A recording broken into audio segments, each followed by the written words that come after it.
Waiting for Ted is a 200-page feminist novel by London-based writer Marieke Bigg. This is a very complex little novel, deceptively so. It's a book that traces a single evening. A childless, 30-ish-year-old woman is waiting for her husband to come home from work. While she's waiting, she is preparing.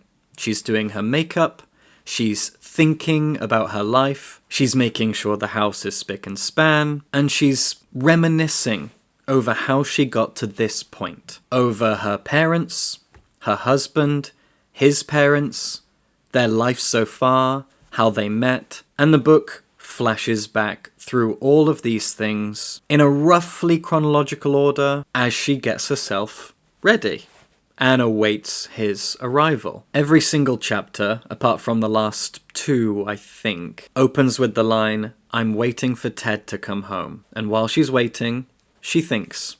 She remembers. Rosie is from a pretty wealthy family, and her husband, Ted, is from a very working class family. Some of that comes through in memories of their childhoods and how they met, and differences in social standing, the kind of house they live in, the kind of car they drive, etc. And even in the dialogue, which has their different accents sort of laced into it. When we begin, Rosie is talking about her love of her career as an Instagrammer. She's just hit 20,000 followers, and she now considers herself an Instagram influencer, and she has told Ted that the money will start coming in, that she will be offered opportunities, that she will get sponsorships, that she will advertise things.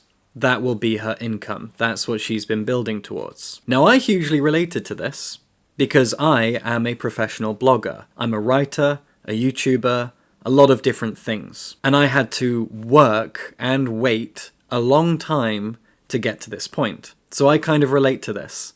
The idea that you build a website, you build a platform, and eventually the money does come in. And it does, yeah. So I can see the logic in what she's doing. But you can also tell that it's kind of a pie-in-the-sky dream.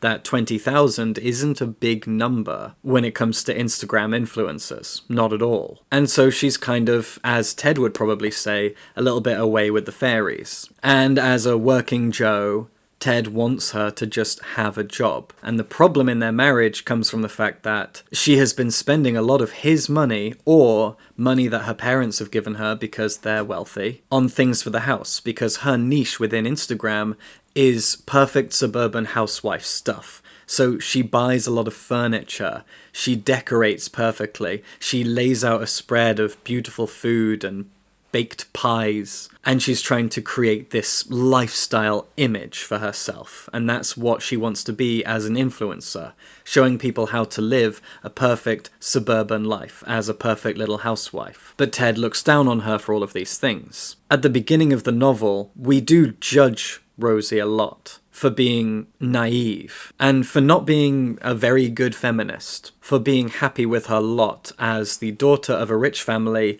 who has now become a housewife. So all the way through her life, she has been secondary to her parents and now her husband, and she's not really doing anything for herself. And the thing that she is doing for herself isn't real, it's naive, it's not actually bearing fruit. She's trying and she's working hard, but she's doing so by spending other people's money, so we judge her. But as the novel goes on, and more memories come up, more conversations from the past, more abuse, darker things, we start to pity her, sympathize with her, worry about her. Things get darker and darker, which you can kind of expect from the blurb, from the tone, from the fact that everything is way too perfect at the beginning, and also from this really fantastic cover. A photo of a sort of 1950s looking white housewife with her eyes plucked out. We know something dark is going to happen, or has already happened, and we're just sifting through it. We're gonna get there, whether it's in the future or the past. We'll find it. As I said, this is only 200 pages, actually a little under that, and the chapters are tiny. Most of them are about 4, 5, 6 pages long, and so we move at quite a pace. But this novel still took me actually a few days to get through, and I think that's because I kind of had the feeling that I needed to sit and digest little bits of it. I would read a handful of chapters, maybe 20 pages, and put it down for a while, and just sort of think about it while I did some work or some chores or went for a walk. Just sort of think about it for a bit. I mulled it over, so I took my time with it. I love short books. 200 pages is my dream length for a novel, but I didn't rush through it. I felt the need to sit with Rosie's story, with the things that she was revealing about her life. And I think the repetition of the, I'm waiting for Ted to come home, here's what I'm up to right now, here's the bit of makeup I've just added, here's the bit of arrangement I've just done, and then here's a memory. I felt like all of that was enough information for me to just sit on for a minute and consider. I wanted to worry about Rosie. I wanted to know that she was okay. And I wanted to understand why she wasn't and what had happened to her. As for what the book is about, other than Rosie herself, there are a lot of very dense and specific feminist themes going on here about autonomy, about dreams, about masculine and feminine relationships, about class divide, and how class divides factor into gender divides, especially within a family or a marriage. There's a lot here to sit and consider. Even the fact that she's from a rich family and he's from a poor one factors into their relationship dynamics. You can see that perhaps he feels inferior, but not to her parents, to her money, perhaps to her father, which pushes her to the side. Because even though there is an intimidation factor, he can't be intimidated by her because she's a woman.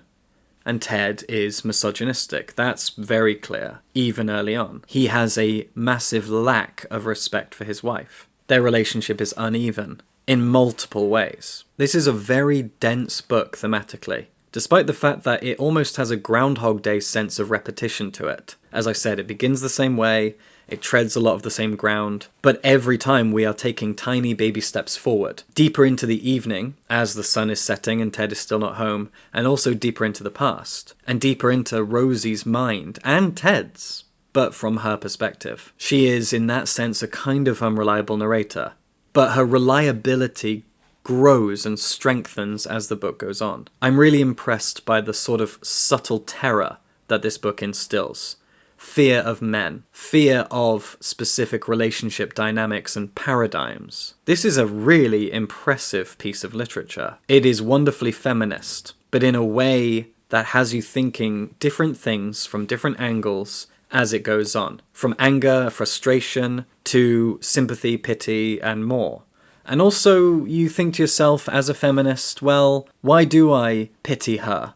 And more importantly, why do I feel angry towards her? Why is she letting us as the readers down? She should be able to live whatever life she's living. And yet I couldn't help but think that as a 21st century woman, as someone who's trying to build a life as an influencer, her leeching off her husband and her parents is pathetic. And then I felt bad for judging her that way, and then I kind of judged myself. So this book creates a sort of to and fro between the reader, the writer, and the character, where we're all trying to figure out if there's anyone to blame, and what even is that blame for. It's fascinating. I felt myself growing guilty, and then that guilt would wash away and be replaced by something else. I really had an impressively complex relationship with Rosie as I read Waiting for Ted. This is a book that had me thinking so many different things, as you can tell. It really left an impact.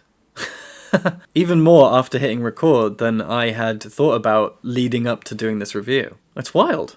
I'm really surprised by the power, the impact of this book, especially when it comes to our view of women, women's relationships to men, to their parents, to modern society, to their jobs, to their homes. This is a modern-day woman who represents all of those different relationships and, as I said, paradigms. I'm really, really, really impressed by what this book has given me, the things that it's encouraged me to chew on and try to internalize or at least mull over.